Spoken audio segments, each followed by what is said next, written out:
Welcome to another mini lesson on George Orwell's 1984. This lesson talks about something I think we've all felt in an exam before. That experience of getting an extract and thinking, oh no, where are the literary techniques I've been studying? They seem few and far between. So what I'm going to do in this lesson is address how I tackle this. There are ways to still show knowledge of these techniques whilst their absence may be conspicuous in the extract. Here are some of the literary techniques we've been taught to look for. But oh no, I only see a few of them, and maybe I know from the mark scheme that it's good in order to get the high grades to talk about a wide range of these techniques in my answer. What am I to do?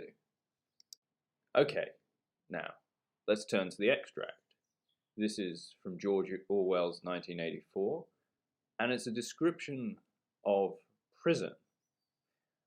Let's read it, and then let's see how we handle the fact that there isn't a wealth, or isn't a huge diversity of techniques used here. He did not know where he was. Presumably, he was in the Ministry of Love, but there was no way of making certain. He was in a high-ceilinged, windowless cell with walls of glittering white porcelain. Concealed lamps flooded it with cold light, and there was a low, steady humming sound which he supposed had something to do with the air supply. A bench, or shelf, just wide enough to sit on ran round the wall, broken only by a door, and, at the other end of the opposite the door, a lavatory pan with no wooden seat. There were 4 telescreens, 1 in each wall. There was a dull aching in his belly. It had been there ever since they had bundled him into the closed van and driven him away. But he was also hungry, with a gnawing, unwholesome kind of hunger. It might be 24 hours since he had eaten. It might be 36. He did not know, probably never would know, whether it had been morning or evening when they arrested him. Since he had been arrested, he had not been fed. Let's have a look at some model answers then. Here's my mid-level answer. Orwell describes the prison using many adjectives that portray the prison as unwelcoming. He describes the walls as glistening white with a cold light that flooded the cells.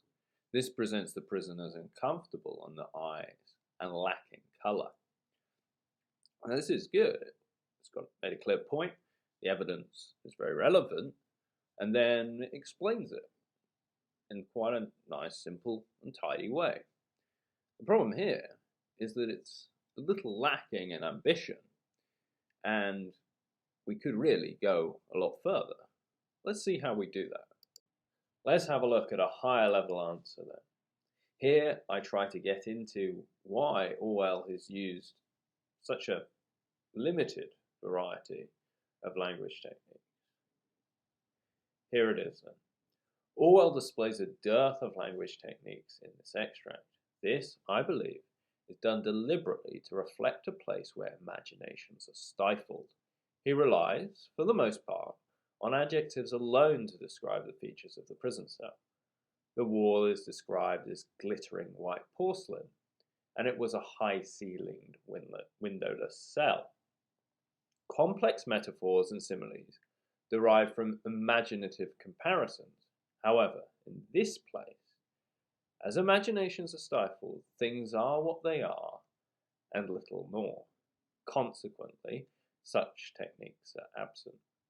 Where Orwell does speak figuratively, the metaphors are simple. Light is described as flooding the room, and the sound that could be heard was a humming. This leaves us simply with an image of a barren environment with the sound of monotony. So here we have it, an explanation of what Orwell is doing. We don't panic when we see that there aren't pathetic fallacies or great uses of onomatopoeia to comment on. We just think, oh, hang on, surely the writer knew what they were doing, and we see if we can explain how they brought about the effect they wanted to through actually refraining from being figurative or So it's really not a case in which to panic.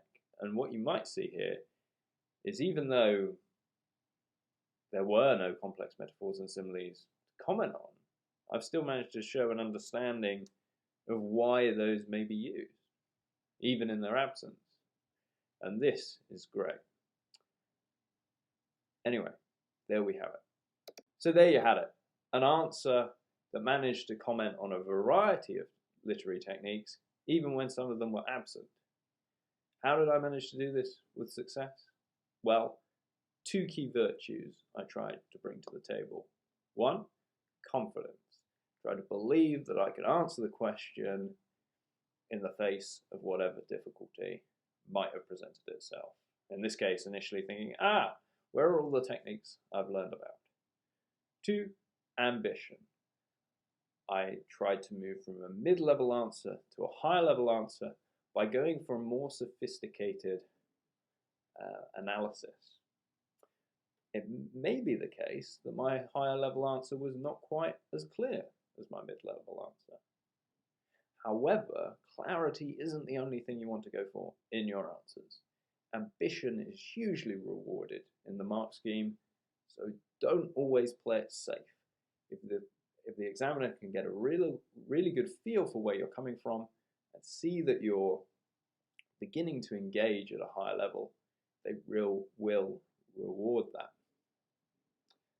Anyway, this is the end of the lesson. Thanks so much for tuning in. Please subscribe and do comment and ask questions. That'd be fantastic.